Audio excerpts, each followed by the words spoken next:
Quisiera, a partir de este jueves, comenzar a traer una enseñanza. Y si Dios nos ayuda, vamos a intentar hacerlo todos los jueves.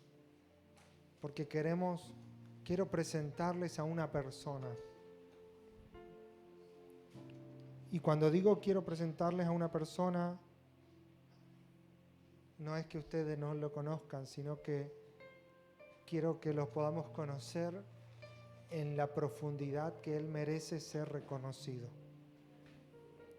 Amén. Así que si Dios nos ayuda,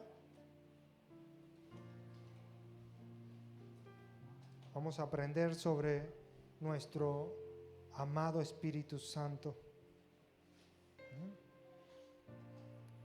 Amén. Eso va a llevar un tiempo, pero al final le puedo asegurar de que al final va usted cuando hable con Él, usted va a saber cómo Él piensa, lo que a Él le gusta, lo que la Biblia enseña de Él. Amén.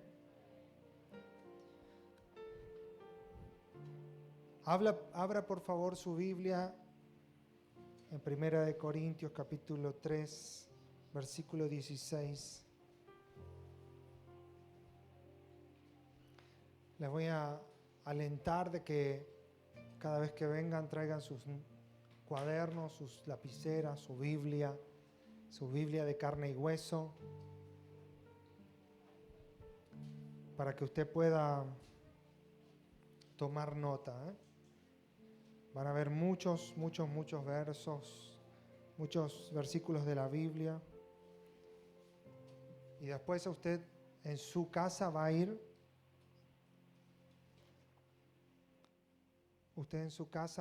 y va a repasar, va a mirar, va a hacer todo el estudio, ¿sí?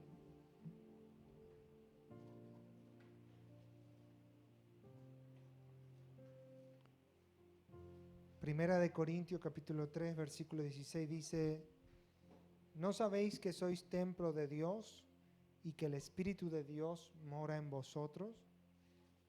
Ya que mencionó este versículo en la primera canción, la NTV dice: ¿no se dan cuenta de que todos ustedes juntos son el templo de Dios y que el Espíritu de Dios vive en ustedes? El Espíritu Santo. El Espíritu Santo es una de las tres personas de la Trinidad. Y antes de ir viendo en profundidad algunos detalles, quisiera justamente explicar con muy breves palabras lo que la Biblia manifiesta como la doctrina de la Trinidad. La palabra la Trinidad no aparece en la Biblia. Usted busca y no va a encontrar. La Trinidad es una doctrina, es una creencia cristiana a la cual nosotros nos aferramos por fe, porque en las Escrituras manifiestan así. Y para el pueblo cristiano existe un solo Dios. Hay un solo Dios. Pero ese Dios está constituido por tres personas. Pero no son tres dioses, son tres personas y son un solo Dios. Y cada una de ellas tiene las mismas cualidades y capacidades que la otra, aunque en funciones y en manifestaciones diferentes.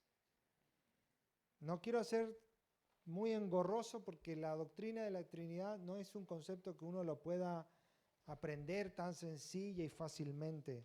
La Iglesia ha tratado de enseñar por siglos esta doctrina en la forma más simple y clara, pero nuestro Dios no es ni simple ni fácil de entenderlo con la mente humana. Entonces la Trinidad es un solo Dios, tres personas. Y allí las Escrituras enseñan que hay un Dios que se manifiesta como el Dios Padre, creador de todo el universo, creador de todas las cosas y el que a su vez sostiene todas las cosas. También manifiesta que hay un Dios Hijo y es nuestro Señor Jesucristo, que es el mismo que el Dios Padre, pero que fue quien se encarnó en una forma humana en la tierra y caminó entre nosotros. Y la Escritura también manifiesta que hay un Dios Espíritu Santo, que no es un Dios aparte, es el mismo Dios, pero es la manifestación de Dios que habita en su iglesia en estos tiempos y que ha actuado como el brazo operativo de Dios desde el principio de todas las cosas. Y vamos a ver algunos versículos nada más para que usted pueda tener anotado allí. Por ejemplo, en Daniel capítulo 7, versículo 9, dice lo siguiente. El profeta Daniel dice, estuve mirando hasta que fueron puestos tronos y se sentó un anciano de días. Cada vez que la Escritura habla de Dios el Padre, lo muestra en alguna manera sentado en un trono, lo muestra en una manera como un anciano, como una manifestación de Dios, pero de mayor, diríamos, relevancia, o puesto en un lugar de mayor importancia. Por ejemplo, Daniel ve y dice, se sentó un anciano de días. Y la forma en que él ve y escribe, interpreta al Dios Padre, era como si fuese un hombre y un anciano de muchos años. Y él no está queriendo enfatizar que era viejo, sino en su admiración, en su sabiduría, porque esta expresión anciano de día era como una persona que inspira tremenda confianza, tremenda sabiduría. Acuérdense que para todas las civilizaciones, inclusive la judía, los ancianos, la persona anciana, eran extremadamente respetadas, llenas de mucha sabiduría, de mucho conocimiento, y eran venerados, eran gente que eran realmente tenidos en una posición de estima muy alta. Las aldeas aborígenes que están en la zona tienen esa costumbre, ¿verdad? La abuelita, la anciana, y como que es casi una cosa media divina que no se le puede ni tocar ni hablar fuerte. Nuestra cultura lastimosamente ha perdido esa noción y como es tan capitalista, tan consumista y la persona en su ancianidad no puede producir quizás dinero o cosas en su trabajo, hoy en día para nuestra mentalidad la persona anciana es un estorbo, como para ponerla en un geriátrico y que no moleste. Tenga cuidado, nosotros tengamos cuidado como hijos de Dios, porque no es la manera en que Dios ve a los hombres y a las mujeres de edad avanzada. Así que si cada uno tenemos un abuelo, una abuela, un padre, una persona de mayor edad, debe no venerarla para nada, pero tiene que tener usted el cuidado, el respeto. Y si es una persona que ama a Dios, tiene que escuchar sus consejos. Ahora, si es una persona que no ama a Dios, no les va a poder dar consejo. Algunos tienen, no, porque mi abuelita, mi papá, pero su abuelita, su papá, su mamá vivieron vidas extremadamente desordenadas, no tienen a Dios en su corazón, entonces no hay consejo bueno que pueda salir de ese corazón. No van a ser dignos de escuchar. Quizás sean algunas palabras sabias puedan decir, pero el hombre y la mujer en su ancianidad, que se ajusta a la vida de Dios y a las Escrituras, es un hombre y una mujer que tiene tremenda autoridad en Dios. Roguemos a Dios que si Él no regresa antes, lleguemos a nuestra ancianidad con sabiduría, con fortaleza, con ánimo. Entonces cuando Daniel ve y dice, vi un anciano de días, él ve al Dios Padre. Por ejemplo, Hebreos capítulo 1, verso 3 dice lo siguiente. Fíjese, Hebreos 1, 3 Vamos a ver muchos versículos, así que usted en todo caso ahí lo va anotando. Dice, el cual siendo el resplandor de su gloria, la imagen misma de su sustancia, quien sustenta todas las cosas con la palabra de su poder, habiendo efectuado la purificación de nuestros pecados por medio de sí mismo, está hablando de Cristo, se sentó a la diestra de la majestad en las alturas. Otra forma de que la Biblia ve o describe al Dios Padre, la majestad en las alturas. Siempre como que Dios Padre tiene esta noción de que está en lo alto, en lo sublime, en lo inaccesible, dice en otras partes de las Escrituras. David pronuncia y dice, tú que habitas en lo inaccesible de tu gloria. Entonces, Dios el Padre, siempre usted lo va a encontrar en las Escrituras de esta manera. Cuando la Escritura habla de Dios el Hijo, que es el mismo que el Padre, dice que es como Cristo, que es como el Padre, pero lo pone como en una forma más joven.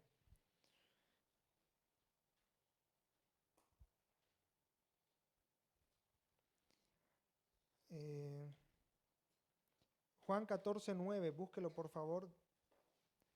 Jesús le dijo a sus discípulos, ¿tanto tiempo hace que estoy con ustedes y no me han conocido, Felipe?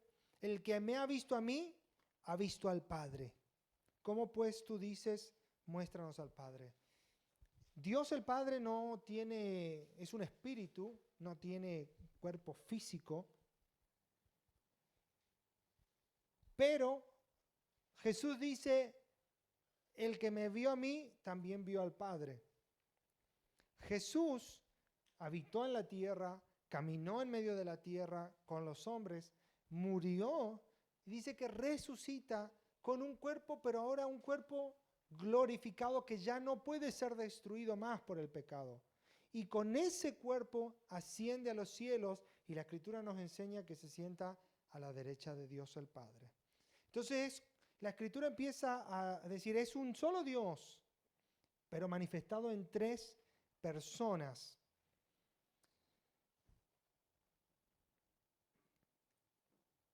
Es decir, que el Padre y el Hijo, podemos decir, son idénticos. Y cuando digo son idénticos, no es que tienen dos ojos, una nariz y una boca.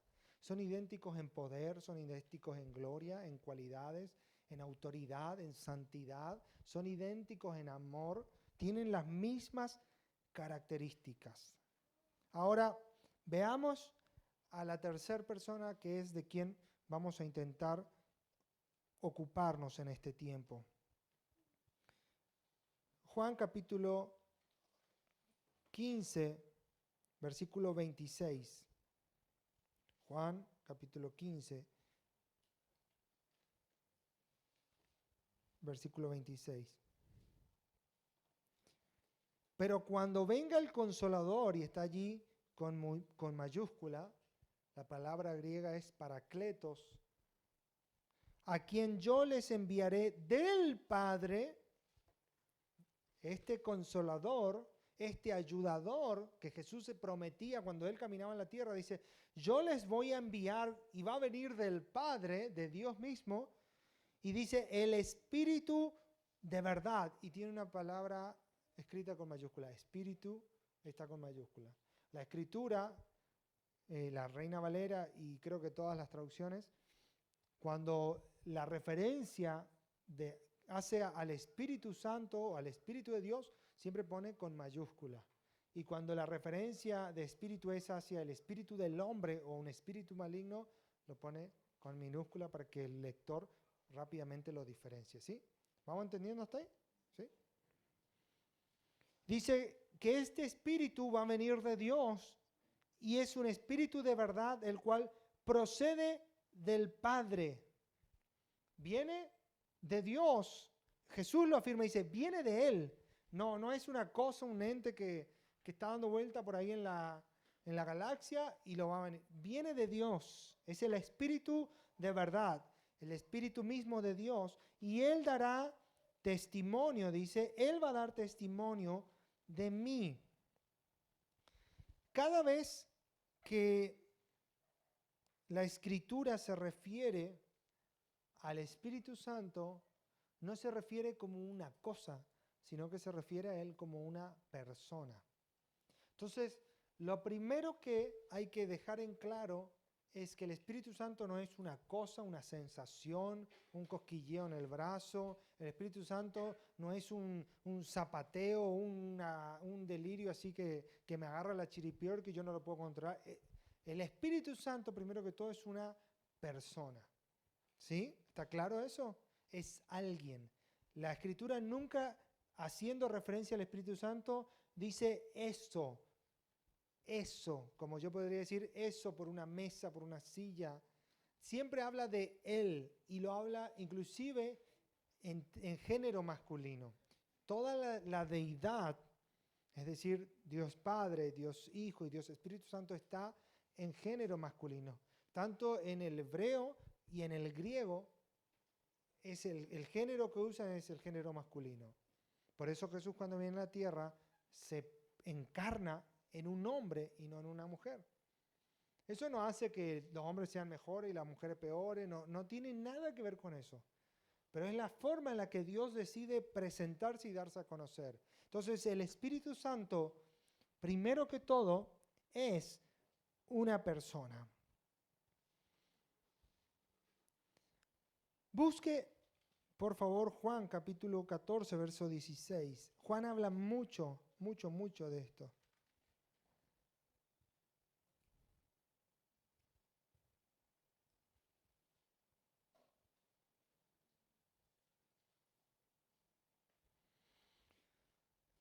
Juan capítulo 14, verso 16.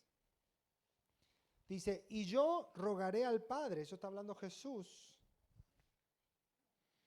y Él les dará otro consolador. Recién en Juan 15 vimos la misma palabra, consolador. Pero antes de eso Jesús presenta esta idea y dice, para que esté con vosotros siempre. Verso 17. El Espíritu, con mayúscula, de verdad. Es este momento donde Jesús pone esta semilla de esperanza a sus discípulos. Jesús viene hablando, Jesús les viene diciendo, yo soy el camino, yo soy la verdad, yo soy la vida, yo me tengo que ir, si el grano no muere no lleva mucho fruto, pero si el grano muere lleva mucho fruto y yo vine a ser crucificado y resucitaré. Y Él empieza, a medida que va conversando con sus discípulos, Él empieza a decirles que Él no iba a vivir para siempre, que Él no era eterno en la tierra, que Él vino a cumplir un propósito y que no había nada que detenga eso. Y que creen, en los corazones de sus discípulos entró la desesperanza. Por eso Pedro, unas horas antes de la crucifixión, le dice, no, que no te pase eso, le dice. No vayas, quédate con nosotros. Usted se imagina caminar 3 años y medio con Jesús y de repente que muera.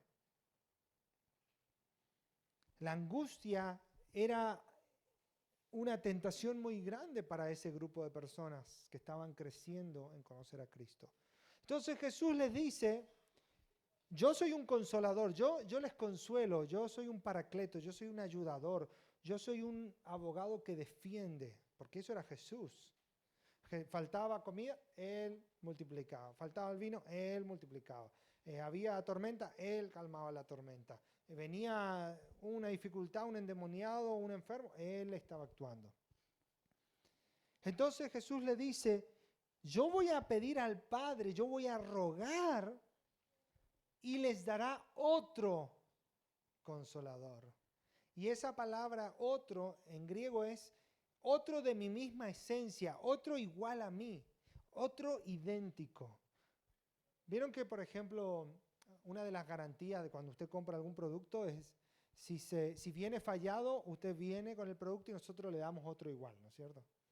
Póngase que usted compra un celular en una casa oficial y llega a su casa y al otro día el celular no prende más.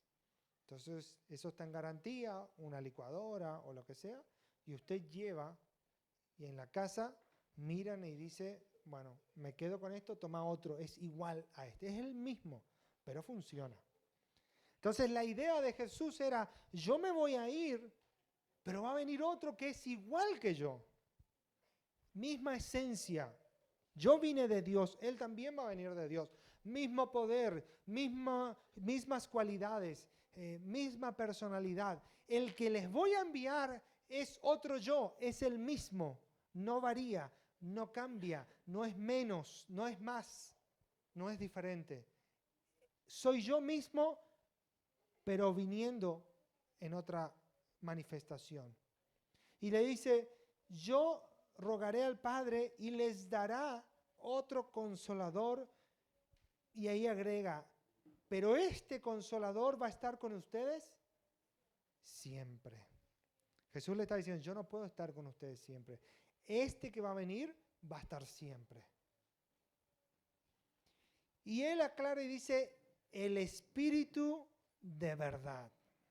El Espíritu de verdad. Y él le habla a un pueblo que ya tenía una noción, una idea de lo que era el Espíritu de Dios moviéndose en la tierra. Si usted lee en el Antiguo Testamento, no vamos a citar los versículos, pero en muchas ocasiones, en Sansón, en David, en Saúl, en Samuel, en los jueces, en Gedeón, en Josué, dice, y el Espíritu de Dios vino sobre él o sobre ella. ¿Leyó en alguna oportunidad eso? Por ejemplo, Sansón, el que tenía la superfuerza, dice que cuando veía a sus enemigos, el Espíritu de Dios venía sobre él y él en una batalla con una quijada de un burro, es decir, con el hueso de la boca del burro, mató a 1000 filisteos. Un hombre con un hueso en la mano no puede matar a 1000 hombres de un ejército armado. Sansón lo hizo. Tenía fuerza sobrenatural y sobrehumana, pero clara la Escritura dice, y el Espíritu de Dios vino sobre él. En otras partes, sobre algunos profetas, inclusive sobre el rey Saúl, dice, y el Espíritu de Dios vino y profetizaron. Cuando David fue ungido rey, el Espíritu de Dios vino sobre él. Entonces Israel ya tenía este concepto de que cuando el Espíritu de Dios venía sobre alguien en una forma especial y lo ungía, ese hombre o esa mujer era capacitado para hacer la obra de Dios en una manera sobrenatural, que de otra manera no podría hacerlo. Entonces Jesús les dice, yo les voy a enviar a otro como yo, igualito, pero ese otro es el Espíritu mismo de Dios. Y ahí es donde Él empieza a introducirles sobre lo que después vendría en Hechos 2, Pentecostés. Es decir, esa capacidad sobrenatural que algunos hombres y mujeres de la historia de Israel tuvieron, ahora la voy a hacer derramar sobre cada uno de ustedes. Era lo que Jesús les empezaba a enseñar a sus discípulos. ¿Vamos bien hasta ahí? Algunos están más serios que no saben. Algunos están pensando, seguro que toma prueba al final. No se preocupe.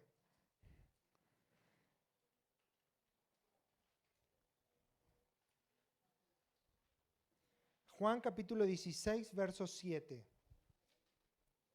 Dice, pero yo les digo la verdad, dice Jesús. Les conviene que yo me vaya. Porque si no me fuera el Consolador, la NTV lo traduce como el abogado defensor, no vendría a vosotros, mas si me fuere, os lo enviaré. Y cuando Él venga, convencerá al mundo de pecado, de justicia y de juicio. ¡Wow! Jesús les está diciendo, conviene que yo me vaya, es mejor si yo me voy. No conviene que yo me quede, es bueno para ustedes que yo muera y que me vaya al cielo. ¿Cómo uno pensaría eso? Es como decir que algún hijo recibe la noticia de la mamá o del papá, conviene que yo me vaya. No, nunca, humanamente hablando, eso no se entiende. Pero Jesús les dice, si yo no me voy, Él no va a venir. Porque estoy yo acá y yo hago la obra. Pero si yo me voy, yo puedo enviarles a Él sobre ustedes.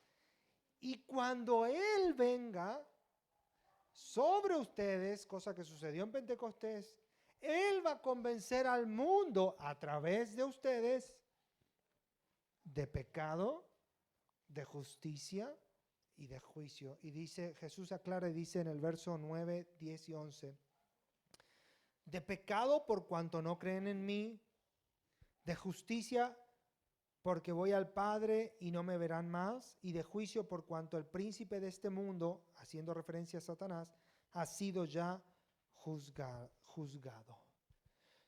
Jesús les dice, yo me voy a ir y les voy a enviar, y Él en usted y a través de ustedes va a hacer que el mundo sea convencido de su mal proceder, de la justicia de Dios que hay y de los juicios de Dios que les esperan si se niegan a proceder en la verdad. ¿Qué es lo que la iglesia ha venido haciendo 2000 años hasta ahora? Ha evangelizado, ha predicado, ha hablado la verdad de Dios, y los millones y millones y millones de cristianos a lo largo del mundo han, por el Espíritu de Dios, convencido al otro de pecado, de justicia y de juicio. Millones y millones de sermones, de consejos, de evangelismo personal, todo eso que usted hace hablándole a alguien, hablándole de Dios a alguien, todo eso es el Espíritu de Dios cumpliendo esta palabra, convenciendo al mundo de pecado, de justicia y de juicio, de volver los corazones a Dios. Amén. Entonces, es el mismo tipo. El Espíritu Santo no es diferente a Cristo. Es cierto que hay distintos grados de autoridad, sí. Juan capítulo 14, 28 dice lo siguiente. Jesús está diciendo, habéis oído que yo os he dicho, voy y vengo a vosotros. Si me amarais, os habríais regocijado, porque he dicho que voy al Padre, porque el Padre mayor es que yo. Jesús deja claro que son la misma esencia, las mismas cualidades, pero Él dice, el Padre es mayor que yo. Inclusive la Escritura después nos aclara, eso está en Corintios,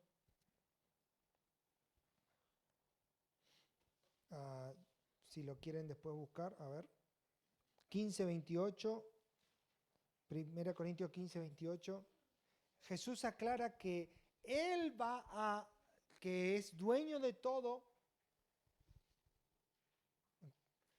luego que todas las cosas le estén sujetas, aclara Pablo, o sea, cuando todo esté sujeto a Cristo en este mundo, Él también, el Hijo mismo, se sujetará al que le sujetó a Él todas las cosas para que Dios sea todo en todo. Es decir, cuando Cristo venga, destruya al enemigo, destruya la maldad y Él gobierne sobre toda la creación, dice que Él mismo, quien es soberano sobre todo, se va a sujetar al Padre para que Dios sea el principal en todas las cosas. O sea, Jesús aclara de que el Padre es mayor en autoridad y en gobierno que Dios el Hijo y Dios el Espíritu Santo, aunque ellos trabajan en unidad, en perfecta armonía, y decía Jesús que Él hacía solamente lo que veía hacer al Padre, que el Espíritu también hace lo que el Padre le dice. Juan 16:13 dice lo siguiente, está allí nomás donde estábamos. Juan 16:13 dice, cuando venga el Espíritu de verdad les guiará toda la verdad, porque no hablará por su propia cuenta, sino que hablará todo lo que oyere y les hará saber las cosas que habrán de venir. Es decir, el Espíritu no hace lo que quiere ni lo que se le ocurre, sino lo que el Padre le dice que haga. Amén. Entonces yo no puedo manejarle al Espíritu Santo. El Espíritu Santo no es una varita mágica, una cosa, una fórmula mágica, no es un encantamiento que los hombres podamos manejar a nuestro antojo y decirle, vení acá, hacia allá, subí aquí, baja allá, saná, ponés acá. El Espíritu Santo es Dios mismo en esencia, morando en los hombres, y Él hace lo que Él ve hacer al Padre, y la orden que Él recibe es la que Él produce. Amén. Ahora veamos algunas manifestaciones de esta Trinidad en las Escrituras, donde la Escritura muestra que los tres juntos operan. Génesis capítulo 1, versículo Génesis 1, 1:1, 1:2. 1:1 dice, y la tierra estaba desordenada, vacía, las tinieblas estaban sobre la faz del abismo y el Espíritu de Dios se movía sobre la faz de las aguas. En el primer versículo de las Escrituras, el Espíritu Santo de Dios aparece mencionado. Génesis 1:1. Es decir, que el Espíritu Santo no es un invento de Dios en Pentecostés, no es una cosa fabricada por Dios. Él es eterno en esencia como Dios y en el principio de todas las cosas Él tenía su operatividad sobre la faz de las aguas. Entonces el Espíritu Santo no es una cosa nacida después, creada, producida, una necesidad de Dios para ayudar a los cristianos. Él es eterno y Él estaba desde el principio.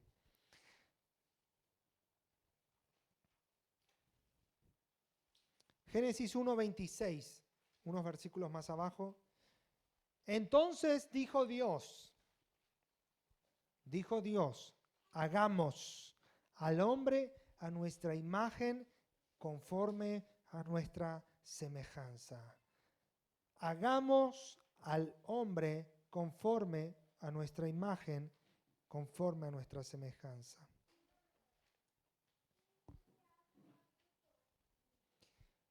¿Por qué Dios hablaría en plural en el principio de la creación? ¿Por qué no dijo haré? Dios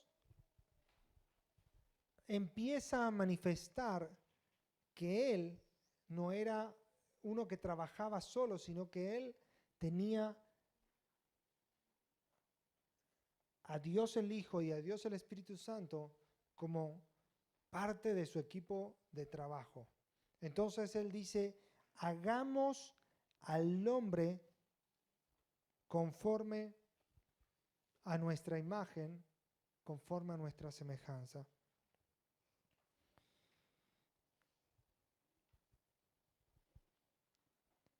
Otro pasaje dice Lucas capítulo 1, verso 32. Búsquelo también. En el Antiguo Testamento hay algunos, pero vamos al Nuevo Testamento.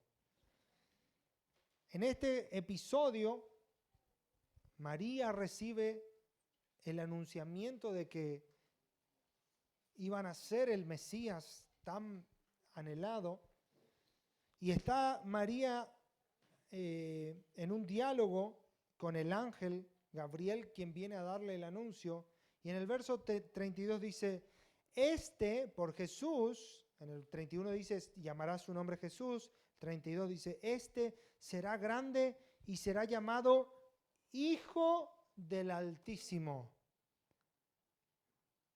Y el Señor Dios le dará el trono de David, su padre, y reinará sobre la casa de Jacob para siempre, y su reino no tendrá fin. Es decir, Jesús iba a ser hijo del Altísimo. Y allí es donde Dios es mencionado como el Altísimo. El Altísimo es no no solo que de alto, super alto, sino altísimo, de excelso, grandioso, majestuoso. El verso 34 dice, María dijo, ¿cómo será esto? No conozco varón. Y el ángel le dijo, el Espíritu Santo vendrá sobre ti.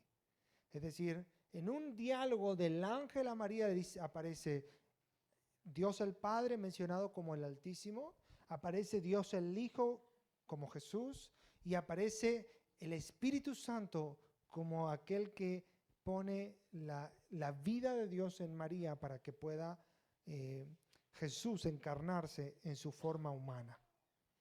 Es decir, que en la creación del hombre vemos la Trinidad manifestada y actuando. En el engendrarse y nacimiento de Cristo vemos la Trinidad manifestada también.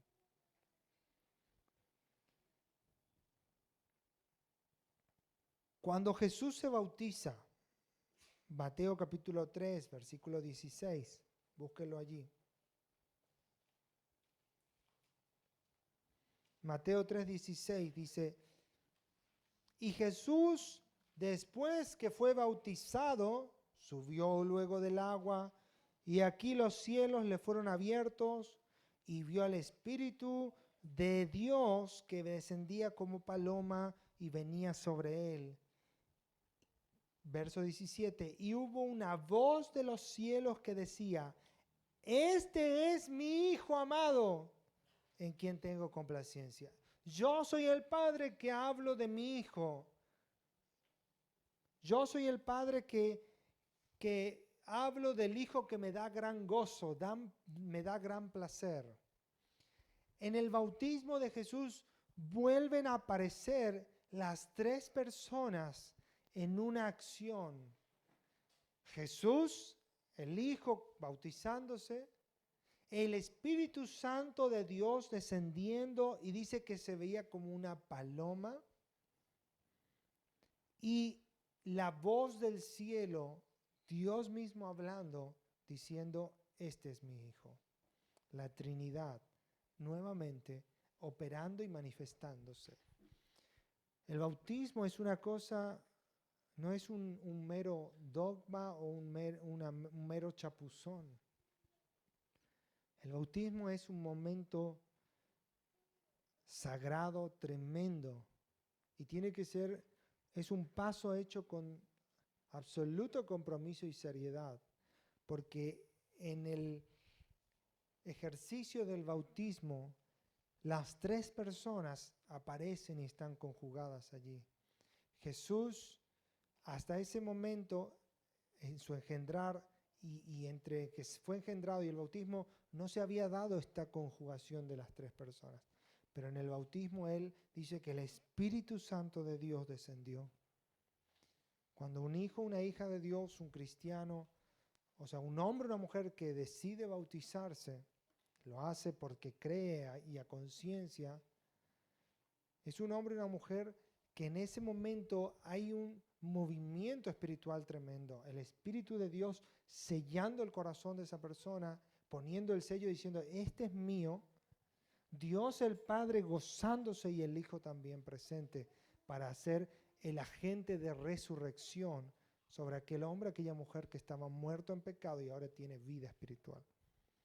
El bautismo no es para tomarlo a la ligera, no es para, bueno, una vez me bauticé y ya está, y qué sé yo, y después vivir de cualquier manera. Es un compromiso tremendo que yo hago con Dios. Es un compromiso que no lo hago con el intendente, no lo hago con mi patrón, es un compromiso que estoy haciendo con Dios.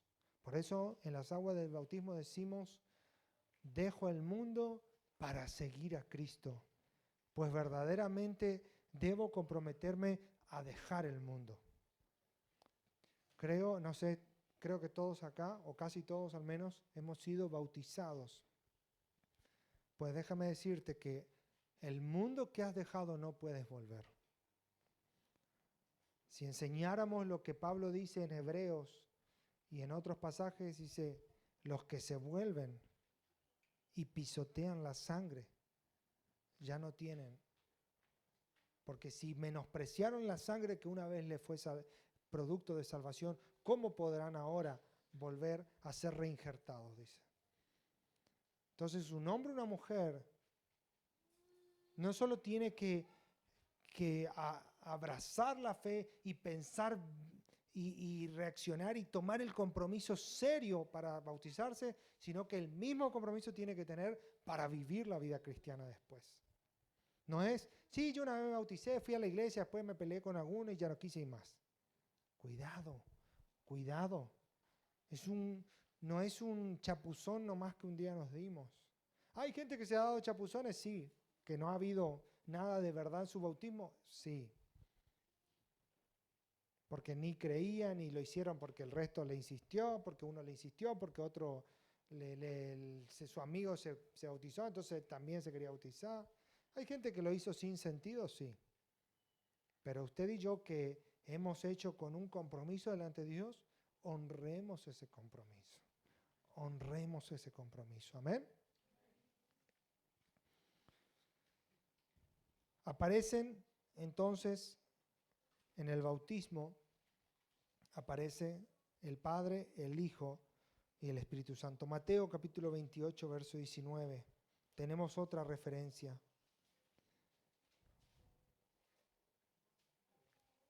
Es Jesús, antes de ser arrebatado al cielo, les da una instrucción, una encomienda a sus discípulos y les dice, por tanto, id y haced discípulos a todas las naciones. O sea, vayan y prediquen este evangelio y formen discípulos en todas las naciones. Y aclara y dice, bautizándolos, o sea que para ser discípulo, primero debo ser bautizado. En el nombre del Padre y del Hijo y del Espíritu Santo.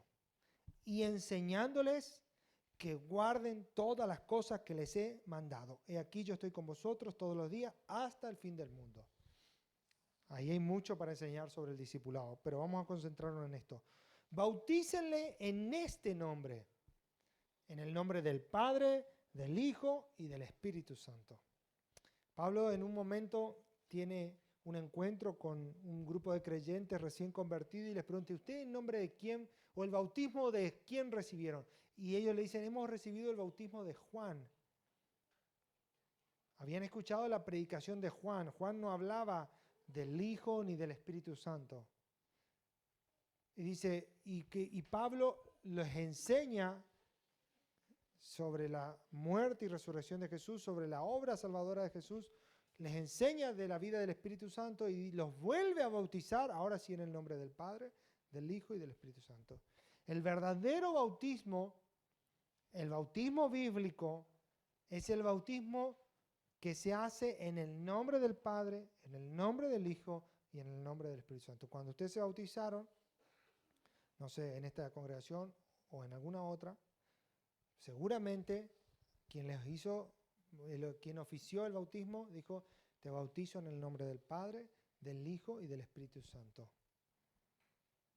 Eso es que en nombre de estas personas es que vos y yo estamos hoy acá.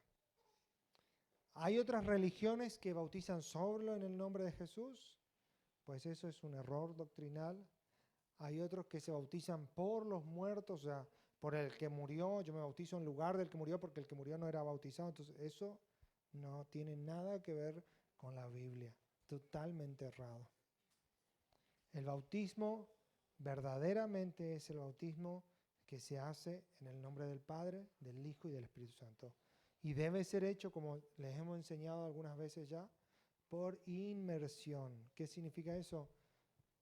Que las aguas cubran nuestro cuerpo, porque era el bautismo que Jesús practicó.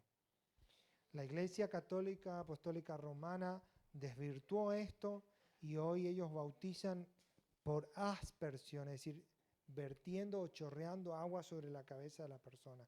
No es el bautismo que Jesús practicó, no es el bautismo que la iglesia primitiva practicó, eso es una herejía y una desviación de la doctrina bíblica.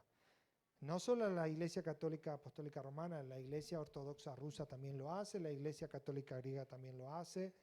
Es una perversión del bautismo cristiano. Por eso la Iglesia evangélica o la Iglesia cristiana no puede reconocer a un hombre o una mujer que se haya bautizado en la Iglesia Católica y venga y quiera pertenecer o ser miembro de una Iglesia cristiana, porque el bautismo en el cual procedieron no corresponde según lo que las Escrituras enseñan. Amén. La orden fue clara. Vayan, hagan discípulos, bautícenles en el nombre del Padre, del Hijo y del Espíritu Santo. Hebreos 9:14. En el momento en que Jesús fue crucificado, también aparece estas tres personas operando. El autor de Hebreos dice, ¿cuánto más la sangre de Cristo, el cual mediante el Espíritu eterno, es decir, aparece Cristo, que era quien estaba siendo crucificado, aparece que Cristo estaba allí mediante el Espíritu, con mayúscula, eterno, otro nombre del Espíritu Santo, se ofreció a sí mismo sin mancha a Dios.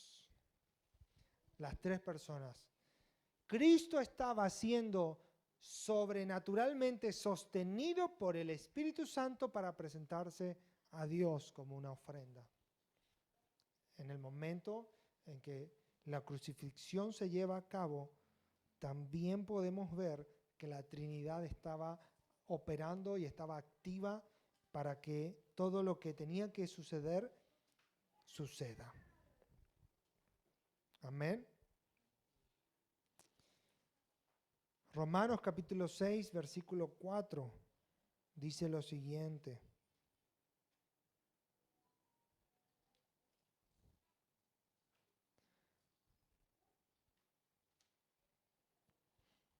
Dice, porque somos sepultados juntamente con Él para muerte por el bautismo, a fin de que como Cristo resucitó de los muertos por la gloria del Padre, así también vosotros andemos en vida nueva, dice. Es decir, que en la resurrección de Jesús aparece también estas tres personas. El verso 5 dice, porque si fuimos plantados juntamente con Él en la semejanza de su muerte, así también lo seremos en la de su resurrección.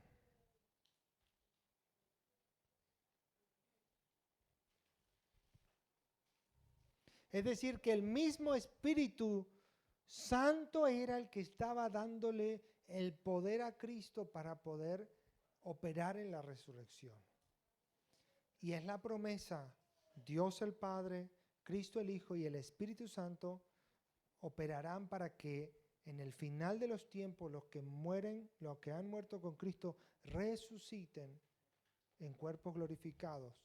Y los que, como dice la Escritura en Tesalonicenses, los que estemos todavía sobre la tierra, seremos sobrenaturalmente transformados en un cuerpo nuevo e iremos al encuentro de nuestro amado Jesús.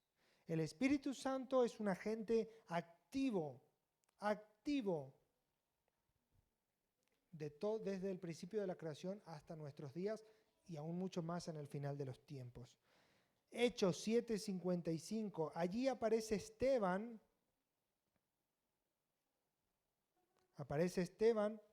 quien era un diácono de la iglesia y quien fue el primer mártir de la iglesia. ¿Qué es un mártir? El primero que muere por defender la fe, ¿sí? Ese es un mártir. Hablando de mártires, ustedes habrán escuchado en las noticias el conflicto que el gobierno de Afganistán fue derrocado, abandonó, y un gobierno de extremistas islámicos, conocido como los talibanes, tomaron todo el poder, ¿verdad? ¿Escucharon esa noticia o no? ¿Sí o no? Pues en todos lados solo hablan de eso. No hay más COVID, ahora es solo que Afganistán y que Afganistán. En Afganistán hay cristianos, hay iglesias, hay misioneros, porque por 20 años hubo una república, o sea, hubo un gobierno democrático. Y en los gobiernos democráticos fueron los misioneros a evangelizar a esa gente. Y de la noche a la mañana ese gobierno fue derrocado, se fueron y los talibanes o los extremistas islámicos coparon el poder y tomaron todo el ejército y todas las, digamos, solo el aeropuerto de la capital quedó como para salida de escape. Esos hermanos, esos pastores, esos cristianos, posiblemente se conviertan en mártires en los próximos días. Porque estos gobiernos extremistas islámicos odian al cristianismo, odian todo lo que tiene que ver con Dios y verdaderamente matan a los cristianos, pastores y misioneros, nacionales y extranjeros. O sea que, aunque Esteban fue el primer mártir de la iglesia todavía sigue teniendo mártires en este tiempo, gente que da su vida, pero no niega su fe. Yo me hago siempre esta pregunta: si me tocase a mí dar mi vida por mi fe o ser un mártir en el siglo XXI, ¿tendría la integridad, la fortaleza y la fe para dar mi vida? ¿O sería un cobarde que niegue a Cristo para salvar mi pellejo? Esa es la pregunta que yo me hago muchas veces hago. Y oro a Dios y digo: Señor, no quiero que llegue el día, pero si llega el día que como Esteban tenga que dar mi vida por ti, que yo pueda llegar preparado. Ore. Ojalá nunca pase. Dios permita que muramos y eso no llegue. Pero si llega, no sé cuántos cristianos verdaderamente no negarían su fe. Algunos niegan la fe por tan poco a veces. Algunos hasta vergüenza de decir que son cristianos tienen. Algunos niegan la fe con su conducta. Algunos ni fiel al culto pueden ser. Imagínense que va a ser fiel a Dios con una ametralladora en la cabeza. Entonces, Esteban estaba allí y dice: pero Esteban, lleno del Espíritu Santo, puesto los ojos en el cielo, vio la gloria de Dios y a Jesús que estaba a la diestra.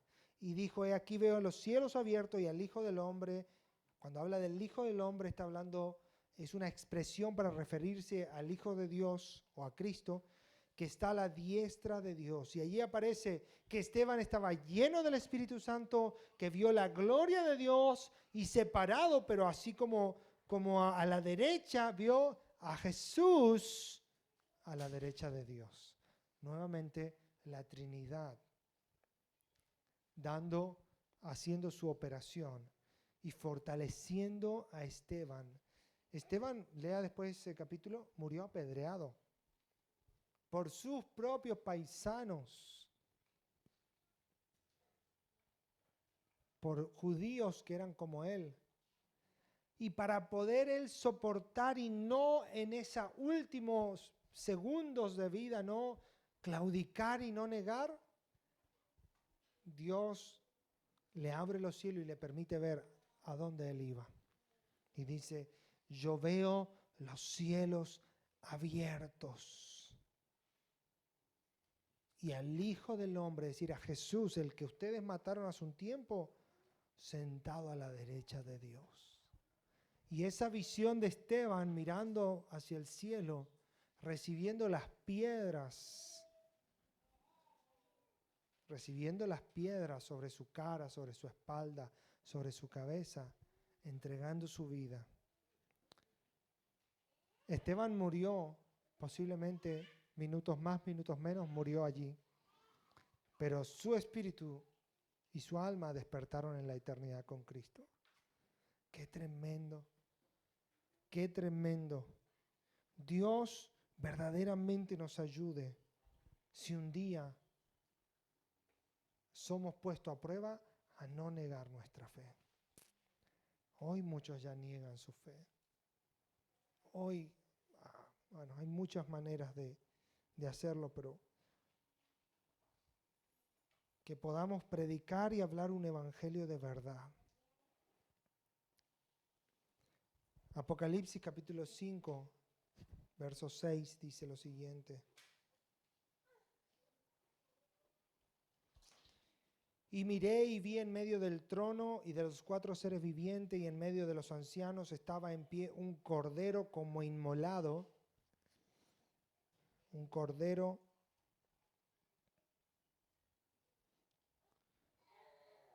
que tenía 7 cuernos y 7 ojos, los cuales son los 7 espíritus de Dios enviados por toda la tierra.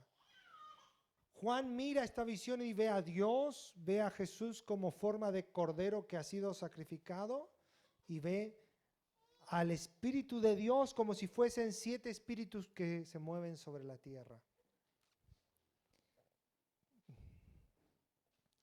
Hay una enseñanza que creo que no está en YouTube, o sea, no la subimos, que habíamos compartido con los pastores sobre los 7 espíritus de Dios.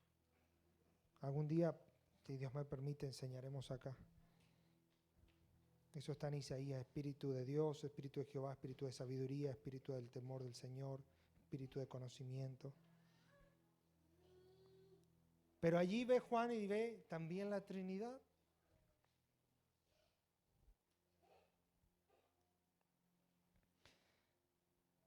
Podemos resumir todo lo que vimos hoy diciendo que la Trinidad se revela en toda la Escritura. Hay una doctrina muy fuerte de que la Trinidad no existe, de que un solo Dios o de que son 3 dioses diferentes. Y hay que tener cuidado. Yo les quiero enseñar para que usted no solo tenga el conocimiento, sino para que también tenga la palabra donde está, para que lo atesore en su corazón, para que sepa cómo orar. Pero podemos ver que la Trinidad se revela en la Escritura, en la creación, en la encarnación de Cristo, es decir, cuando es concebido Cristo, en el bautismo de Jesús, en la fórmula bautismal, cuando dice en Marcos, dice, vayan, bautícenle en el nombre del Padre, del Hijo y del Espíritu Santo, en la crucifixión, en la resurrección de Jesús y de todos los creyentes, en el martirio de Esteban y en el cielo. La Escritura está llena de ejemplos y momentos donde se deja ver que la Trinidad no es una idea y un concepto de algunos, sino que es una verdad. Por ejemplo, los testigos de Jehová no creen en la Trinidad como nosotros lo entendemos. Ellos creen que Jesús fue una creación de Dios y que es menor en rango y que bueno, tiene una idea media rara, que fue hermano de Lucifer, y bueno, toda una historia que en los cultos de jóvenes lo habíamos estudiado, no sé si se acuerdan. ¿Se acuerdan o no? Los mormones también tienen una historia rara de eso. Otras religiones consideran que el Espíritu Santo es una energía. Bueno, cuidado, porque a veces parece lo mismo, pero no es. Igualito, pero no es. Usted tiene que saber qué cree usted. Y lo que usted cree tiene que ser lo que la Biblia enseña. Amén. Porque muchos engañadores hay que dicen una cosa, que dicen otra, prometen, pero cuando usted empieza a estudiar y a leer sus doctrinas, lo que ellos creen, usted se da cuenta que están errados. Y muchos son engañados. Muchos son engañados hoy. Y creen, no, si también habla de Jesús. ¿Sabe? Hasta el diablo habla de Jesús. O sea que si usted va a seguir a todo el que hable de Jesús, puede ser que esté siguiendo al diablo también. Dice que los demonios saben quién es Jesús y tienen miedo y tiemblan ante el nombre de Cristo. Usted debe saber por las Escrituras qué es lo que usted cree como cristiano. y debe estudiarla. Lo que hoy yo les enseño no tiene que quedar como una... Fabián habló algo el jueves del Espíritu Santo. Esto usted lo tiene que incorporar en su corazón, en su alma y en su mente. Y si un día alguien le pregunta, ¿qué es lo que cree? Yo creo en la doctrina de la Trinidad. ¿Y eso qué es? Que Dios es el Padre, que Dios es el Hijo y que Dios es el Espíritu Santo y que el Espíritu Santo de Dios mora en mí, vive en mí. Volvamos a 1 Corintios 3:16, que es el versículo con el que iniciamos este estudio. Dice, ¿no saben que son templo de Dios y que el Espíritu de Dios habita, mora, vive en ustedes? Es decir, que este Espíritu Santo de la Trinidad, de la cual hemos leído, no vive en el espacio por ahí, no es una influencia que va por ahí. Haga así, vive en mí, vive en mí, vive en ti, en ti. Habita en la comunión. Cuando hay 2 o 3 que se reúnen, dice la Escritura, orar en mi nombre, yo estoy. Porque ahí está el Espíritu de Dios entre sus hijos, en su casa, en su trabajo, en su vehículo. Cuando usted va, no se puede deshacer de Él, porque Él es una persona que habita en ti. Es más, el Espíritu es el sello que Dios puso para que si Él viene, los ángeles sepan que tú eres de Él y no del otro. El Espíritu Santo es la marca distintiva de que perteneces a Cristo. Imagínense lo que usted posee, lo que es suyo, y no se lo pueden quitar nadie. Pueden quitarte tus posesiones, tus bienes, tu salud, quitarte tus hijos, quitarte todas las cosas. Pueden venir los talibanes con una pistola y amenazarte y sacarte todo, pero no van a poder sacarte el Espíritu de Dios dentro tuyo, porque vive en ti. No hay manera de que eso cambie. Un hijo, una hija de Dios tiene ese sello, tiene la vida de Dios, y no es un poder que Dios dio así, es Dios en la forma que puede habitar dentro tuyo. Wow. El Espíritu de Dios, en el principio se movían las aguas, creaba las galaxias, sostenía el universo, creaba los ángeles. El Espíritu de Dios junto con Dios creaba las estrellas, todas las cosas. Y ahora ese mismo Espíritu fue enviado a la tierra para que cada cristiano, para que cada creyente pueda manifestar la vida, el carácter, las cualidades y el poder de Dios en la tierra. Por eso decían de los cristianos del primer siglo, estos que trastornan al mundo, dejan loco todo el mundo, han venido acá, nos van a dar vuelta todas nuestras ideas. Algunos dicen, la iglesia te lava la cabeza. Sí, porque te saca esas ideas torcidas y egoístas que teníamos y te pone las ideas de Dios para que vivas conforme a su palabra. ¿Entiendes lo que hay en ti? Ahora, el hombre y la mujer no pueden dominar al Espíritu de Dios.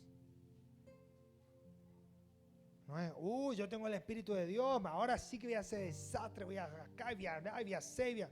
No, espera. No es así. No es que yo le domino a Él. La Escritura dice que yo tengo que dejarme ser guiado por Él. Él tiene que dominarme a mí. Y yo le tengo que dar espacio para que Él gobierne, para que Él domine, para que Él me enseñe, para que Él muestre fruto en mí. Gálatas 5:22, el fruto del Espíritu, ¿qué es? El fruto del Espíritu no es zarabaza y un cotorreo y una cosa, un griterío. Aunque muchas veces el Espíritu se ha manifestado poderosamente con gritos y saltos y hablado en lengua. Pero el fruto del Espíritu es que tú y yo podamos amar a nuestros enemigos aún. Que tengamos gozo en medio de las dificultades. Que tengamos paz en medio de las tormentas. Que tengamos paciencia con el difícil. Que seamos bondadosos. Que tengamos dominio propio. El Espíritu de Dios en ti y en mí nos va enseñando, nos va guiando a la verdad. Amén. Poderosa, poderosa obra de Dios sobre nosotros, quien nos ha dado su Espíritu como garantía y sello de que somos suyos. Amén. Póngase de pie y vamos a orar. Y agradecer a Dios porque su Espíritu está en nosotros.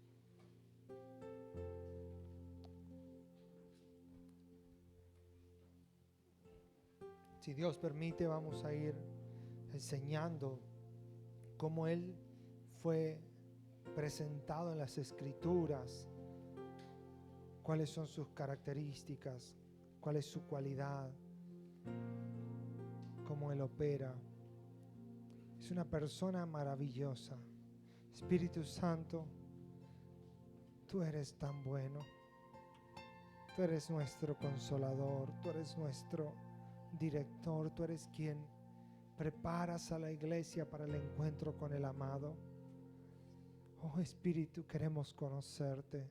No solo conocerte en la letra y en la teoría, queremos conocerte como un espíritu de vida.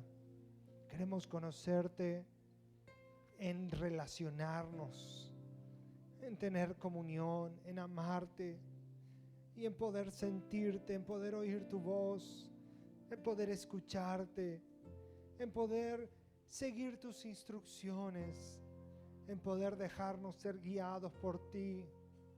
Oh Espíritu Santo, ayúdanos. Cuando estamos debilitados, sosténnos.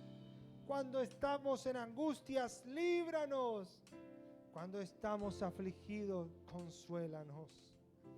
Oh Espíritu Santo, solo tú puedes convencernos de nuestros pecados, de nuestro mal proceder, de nuestras injusticias. Solo tú puedes convencernos de la vida que llevamos y corregir nuestro andar para que podamos caminar como a nuestro amado Jesús le honra. Espíritu Santo, ven y llénanos de ti. Manifiesta todo tu poder sobre nosotros, sobre tu iglesia, para que podamos, Señor, mostrar tu gloria al mundo. Espíritu, tú eres el Espíritu que hablas verdad. Tú eres el Espíritu